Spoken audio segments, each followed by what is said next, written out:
Fun fact, nobody is responsible for making you happy. In fact, no one's coming to make you happy. Not your spouse, not your kids, not your business when it hits the number, not the body when it reaches the goal, not the audience when it hits the milestone, not the house, the vacation, the title, the follower count, the bank balance, or the version of your life that exists on the other side of the thing you're currently working towards.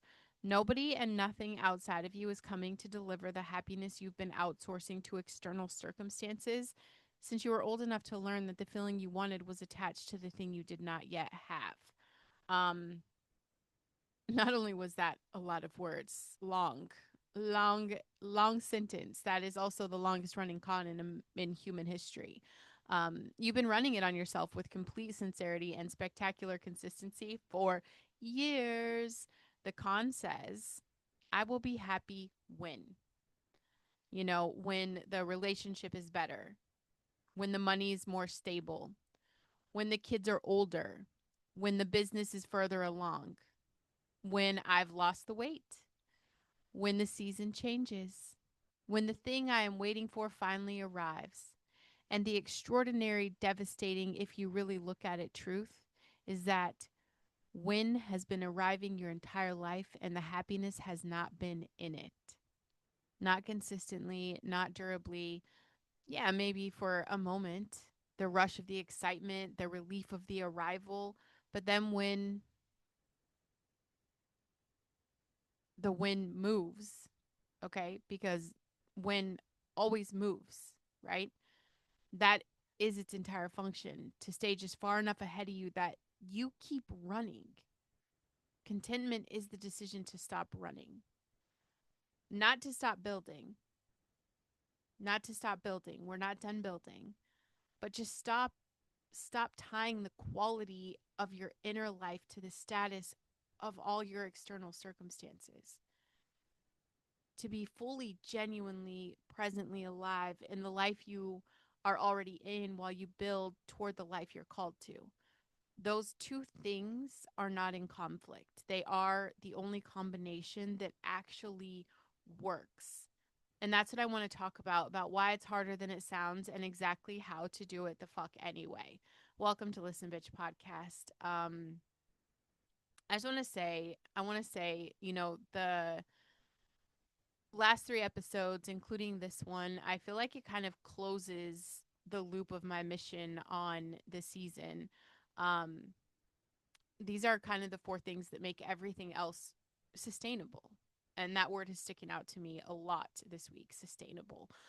You can have the calling and the purpose and the story and the boundaries and the integrity. And without these four as the foundation, you're going to keep achieving and keep arriving and keep finding that the win has moved again. Okay. I feel like this episode kind of closes that loop. I'm Brandon Lynette. In case you're new here, I am the Voice Authority podcast coach. Your mess is your message. Let's make money with it. Okay. And my mess with contentment has been the specific kind that comes from a brain that is always looking ahead, always at the next thing, always slightly in the future of my actual life, doing the work in the present while being emotionally and mentally somewhere past it. And the cost of that accumulating cost of never fully being in the life that you're building is something I want to put on the table today, because I feel like, there's so much bullshit out there. The Instagram perfection, the get rich quick, I mean, it's just a bunch of bullshit out there. Nobody talks about this honestly. And it's costing you. Everything you're doing, there is a price, and this is costing you more than you really know. As always, today's episode is brought to you by my favorite super patch. I'm showing you Zen, but the patch I want to talk about today is Joy. I already had Joy on, so this is the bad boy I put on before I record today. Zen, I love it. But Joy, I just want to tell you guys, is another staple of mine. Okay. I can't tell you, like, I couldn't even explain the shift. I could just tell when I don't have the Joy patch on. Contentment and joy are not the same thing. Okay. And understanding the difference is part of the whole show today. Joy is the patch I reach for when I need my nervous system to remember what it feels like to be fully present and genuinely alive in the moment I'm in, not the future moment, but like this one. These are all drug free, zero ingredients. It's vibrotactile technology telling your brain through your skin the good is available right now. Not after the next thing, but now. And you guys, I leave the link in the show notes. Go get this. Uh, so contentment. Um, I'm in the season of countercultural things, and this right now, um, the most countercultural thing you can practice in a culture built on your perpetual dissatisfaction is going to be contentment. It's I'm not talking about contentment like settling. I'm not talking about contentment like settling. And say that again to yourself, because the culture has so thoroughly fused those two things that most people cannot hear the word contentment without the ghost of giving up appearing somewhere in the background. Contentment is not settling. Settling is lowering your standards and calling it peace. Contentment is maintaining your standards, your full God given calling sized standards, while choosing to be genuinely present and genuinely okay in the gap between where you are and where you're going. It is the ability to hold the tension between here and there without making here so fucking unbearable in the pursuit of there. Think of it this way. You're on a road trip. It's a long one. The destination is real and worth getting to, and you're genuinely going there. Settling would be pulling over 50 miles in and deciding the rest stop parking lot is good enough. Actually, and you live here now. Contentment is staying in the car, moving toward the destination, and fully experiencing every mile of the drive rather than speeding the entire trip, staring at the GPS and resenting the distance between the blue dot and your little destination marker. Most people are driving with their eyes on the pin all the time, every day. The blue dot, which is your actual life right now in this specific Thursday, gets zero attention. The pen gets everything, and the miles between them get treated as an obstacle rather than the actual substance of the life. And when you finally arrive at the pen, when the thing happens, when the goal is reached, you get approximately this opportunity of 48 hours of satisfaction before that GPS recalculates and a new pin arrives, and wow, the whole cycle starts again. This is not a life. That's a commute. And you've been commuting through your actual life for years. And there is brain science behind this that makes this more than just a philosophical point. Your brain has what is called a hedonic baseline, okay? It's a set point for happiness that it returns to regardless of what happens externally. Research is absolutely clear on this. Lottery winners return to their baseline happiness within a year of winning. People who experience significant life improvements, like the big promotion, the relationship, the move to a better city, they report a temporary increase followed by return to baseline. The circumstances change, the baseline reasserts, because the baseline is not determined by the circumstance, it's determined by the neural architecture of how you relate to your circumstances. And that architecture, you guys, is built through habit, through practice, through the repeated choice of where you direct your attention and what meaning you assign to what you find there. And this means your happiness is not waiting for the external thing to change, okay? It is waiting for the internal architecture to change. And the internal architecture changes through neuroplasticity, through consistent practice of directing attention towards what is present and good and enough right now, rather than what is absent and better and coming later. Every time you practice presence, every time you choose to fully inhabit the movement, the moment you are in, rather than mentally living in the next one, You're building the neural pathway for contentment. You're strengthening the circuitry that finds the good in the current moment, making the baseline higher, not through achieving more, but through relating differently to what's already there. That is not passive. That is the most active, disciplined, countercultural practice available to you right fucking now. Guess what? It's free. It's free. And there is a contentment trap that the entire consumer economy is built on. And y'all know I'm not going to sugarcoat it. These motherfuckers, you've been taught to be dissatisfied. It is deliberately, systematically, at enormous financial investment by industries whose survival depend on your perpetual sense that what you currently have is not enough. The advertising industry, which funds the media you consume, the platforms that you scroll, the content you watch, it all has one job. One, to make you feel the gap between your current life and the life the product promises. Make the gap feel super uncomfortable, make the product feel like the bridge, and repeat this 1,000 times a day across every surface your eyeballs touch. And charge the brands for the access to your dissatisfaction. This is not subtle. The average person sees between 4 and 10,000 brand messages per motherfucking day.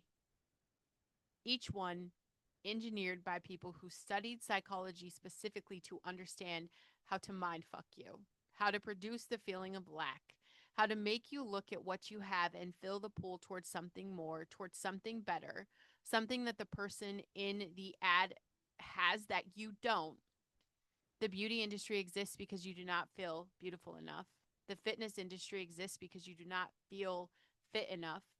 The personal development industry, yes, including parts of this one, exists because you do not feel developed enough. Home goods industry exists because your home is not quite right.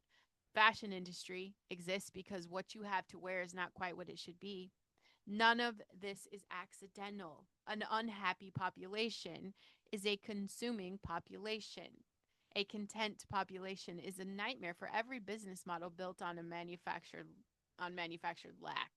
A person who genuinely, consistently, neurologically experiences their current life as enough is resistant to the most powerful sales mechanism ever invented. And the investment in keeping you just dissatisfied enough to keep buying is so enormous, so pervasive, and so normalized that most people cannot even identify it as the thing that's running their sense of self. You don't have a fucking clue, and that's what makes them so brilliant. They did their job. Your chronic low grade dissatisfaction is not a personal failing, it is a successfully delivered product.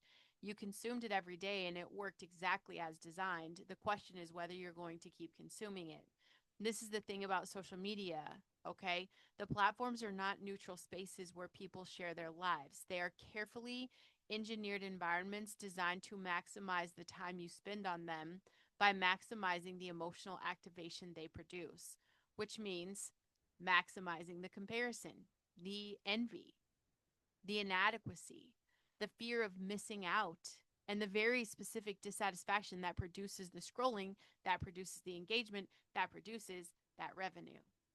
Every feature of every platform, the endless scroll, the like counts, the algorithm curation that shows you the most activating content, the stories that disappear and create urgency, every single one was designed by a behavioral psychologist specifically to interfere with your ability to be present in your actual life. That's the product, your presence, your attention, your contentment taken from your life and given to the platform. Stop giving it. Fucking stop. Wake up. I've been in that space where I arrived everywhere and I was present nowhere.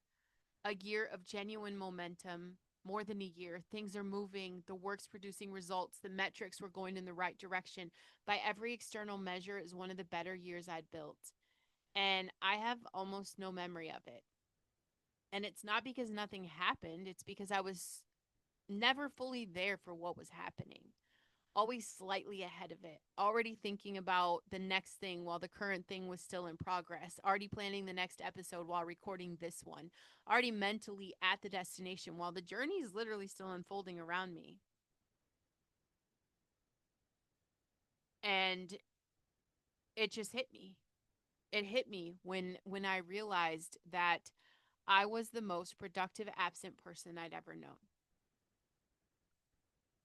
And getting radically honest with myself of recognizing I wasn't present. I wasn't present with my kids. I wasn't present with my husband. I wasn't present in my work.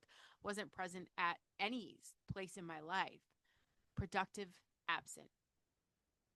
That is the flavor of not enough that contentment addresses. Not the dramatic absence, but like the super quiet, functional, fully scheduled, completely present on paper absence of someone whose body is in the room, but whose attention is always somewhere else, whose mind is always at the next thing, whose kids are getting a version of them that is distracted by the version of themselves they're building for later. I still find myself slipping into that.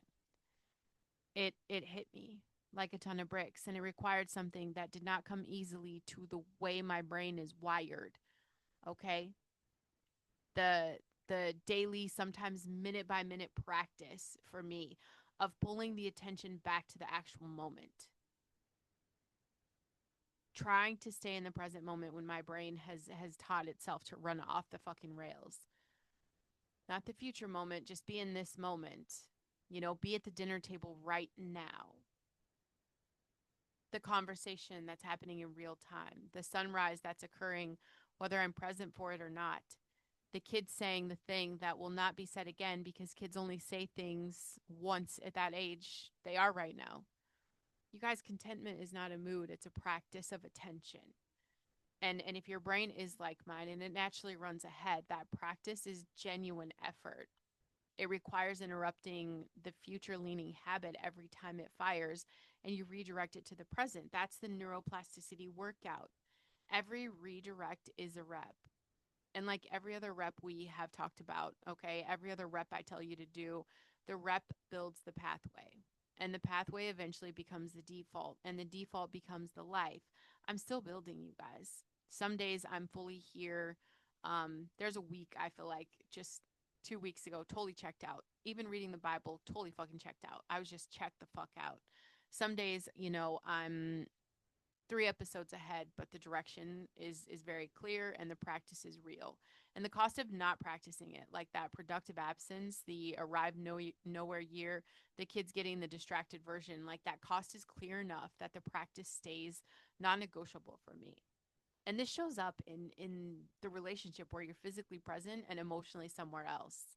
Your your husband is talking to you and you're processing it with about 30% of your attention while the other 70% is running the to-do list, the work problem, the thing you're worried about, the plan for later. um, they can feel that 30%. It And the kids can feel it too. It has that specific quality. Over time, the 30% erodes your relationships in ways that are really hard to trace because there never was like this big dramatic event. It's just an accumulated deficit of never being fully met in a moment.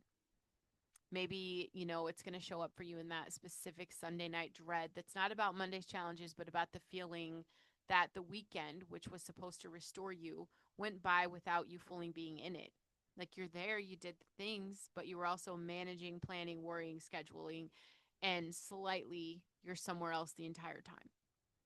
Sunday night arrives and you feel the loss of a weekend that you did not inhabit.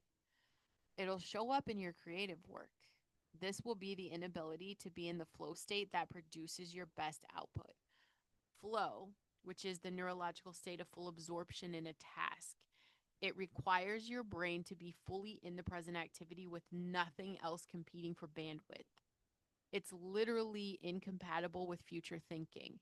You cannot be in flow and be planning simultaneously. And the person who has trained their brain to always be slightly in the future, you cannot access the full creative capacity that presence produces. Your work will suffer, not from lack of effort, but from lack of presence. And for the brain that, is running ahead naturally, the one that's energized by possibility and what do we love? Novelty and the next thing, that finds the present moment less stimulating when than the imagined future. Contentment is the specific counter training that makes everything sustainable.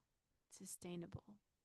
Because that brain, without the practice of presence, will keep arriving at destinations and immediately, you guys, moving the pin. It will never build extraordinary things and never fully inhabit them. It will reach goals and immediately feel the pull of the next one without collecting the reward of the arrival. The practice of contentment is not just a quality of life thing for that brain, it is the thing that makes the building worth building. Because what is the point of creating a life you're never fully present for? And you guys, if this episode is describing the specific, season or year that you're in, productive, moving, arriving, nowhere, um, please share this out with someone in your life who's doing the same thing. The one who is always on to the next thing, who's been planning, the life they will enjoy when everything is in place, when the actual life that's happening moves right past them. They need this. Make sure you guys subscribe, leave a written review, and then come back to the show. Okay. Uh, what if, okay, and this is some of the radical honesty I had to process. What if the life you're waiting to be content in is the life you're in right now? Not a better future version of it, but this one with the current challenges and the current gap and the current distance between where you are and where you're going. What if this, like specifically this, the Tuesday you are in, the season you're navigating, the version of your life that exists right now before the next thing arrives, like what if this is the fucking life? Not because it is as good as it gets, because it is the one that is actually happening. And the only life that can be lived is the one that is actually happening. The future life is not real. Not yet. It's a prediction, it's a model, it's a beautiful, motivating, worth building toward model. But you guys, it's not real. And the life right now is real. And every moment you spend mentally living in the model instead of the actual is a moment of your real life given to a fantasy of your future life. My guy Paul wrote from prison, I've learned in whatever state I am to be content. Learned. Not felt, not arrived at naturally. Learned. The same word we use for neuroplasticity, the same word we use for habit. He's describing a practice, a built capacity developed through repetition. I know you guys are so fucking sick of that word. Available to him in every circumstance because it was not dependent on the circumstance. Content in the abundance and in need. Content in freedom and in chains. Not because the chains were acceptable, because his contentment was not located in the chains or the absence of them. It was located somewhere the chains could not reach. You guys, that's the goal. Not to be content because everything is fine, but be content in a way that does not depend on everything being fine. To have your inner life so genuinely grounded in God, in your identity, in the daily practice of presence, that the external circumstances are information but not source, not the origin of happiness, not the location of peace. Babe, happiness is an inside job. Nobody else is responsible for it. Nobody even really gives a fuck about your happiness. You know that? But most of all, like no one is responsible for this. Not your partner, not your kids, not the business, not the body, not the audience, not God in the sense of him being obligated to make your circumstances match your preferences. You are responsible fully for that quality of your inner life, for the practice of presence, for the daily choice to be here, fully here, genuinely here, presently here in the life that's actually happening. That responsibility is not a burden. It is the most liberating truth in this entire season because it means your happiness is not hostage to anything outside of you. Not the economy, not the relationships, not the platform, not the season. It's available right now in this moment, not after the next thing. This moment here. And I'm not going to end the show without giving you guys the actionable steps, okay? What can we do? First, do a presence audit today. At 3 points during the day, morning, midday, evening, stop and ask one question. Where's my attention right now? Not where it should be. Okay, where is it actually in this moment? Is it with this person in this task, or is it somewhere ahead of where my body is? I just want you to notice it, and no judgment. The awareness is the first rep. The brain cannot redirect attention it hasn't noticed is elsewhere. Second, just pick one daily moment that gets your full presence starting today. A very specific recurring moment that you can commit to inhabiting completely. Maybe it's your morning tea or morning coffee, the dinner table, the first 10 minutes after the kids get home, the moment of the drive when the podcast goes off and the windows stay down and you're just in the air and the motion and the actual moment. Just one moment, full presence. No phone, no planning, no future leaning, like just here. That is the practice. That is the pathway being built. One fully inhabited moment a day for 30 days produces a measurably different nervous system. And the science on this is not subtle. And third, unfollow 5 accounts this week that consistently produce the feeling of lack. Fuck those accounts. I say maybe do more than 5.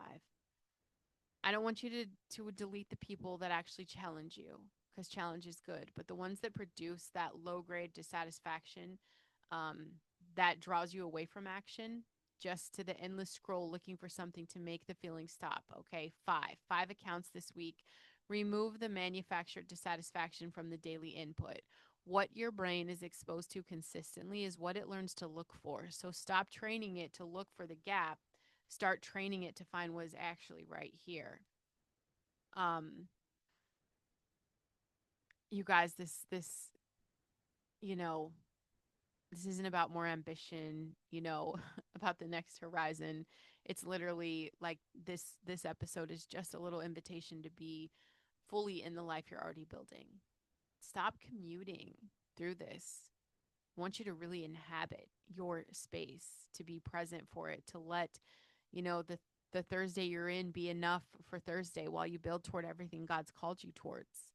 The rebellion of contentment is not passive. It is the most aggressive move you can make against a system designed to keep you perpetually in the future, perpetually dissatisfied, perpetually buying the product that will finally make the gap close. But the gap is not closing from the outside, it never was.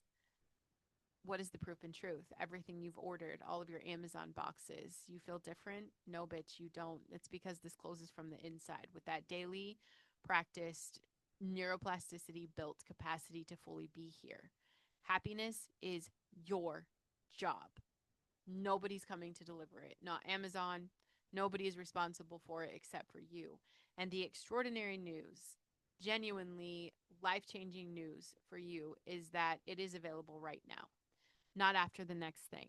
Now, in this breath, in this moment, in this specific day that will never come again and deserves to be fully inhabited by the one person it belongs to, you. Jesus said the kingdom of heaven is within you, not coming within, not after the achievement within, not when the circumstances align. It's within, right now, available, present here. So please be here. And if the episode, made you feel the feels, like the show, subscribe, leave the review. Make sure you subscribe to my YouTube channel. Help me out over there. Head to brandonlynette.com. Get on my list. You guys, we are still a couple weeks out. Make sure you get the joy patch in my show notes, okay? If you guys want to work with me, you just have to reach out, message me. That is going to get a lot easier as soon as my website is done too. I'm super excited to roll some new shit out. But listen, bitch, the life you've been waiting to be content in is the one that you're already living. I love you guys. I'll see you next week, motherfuckers.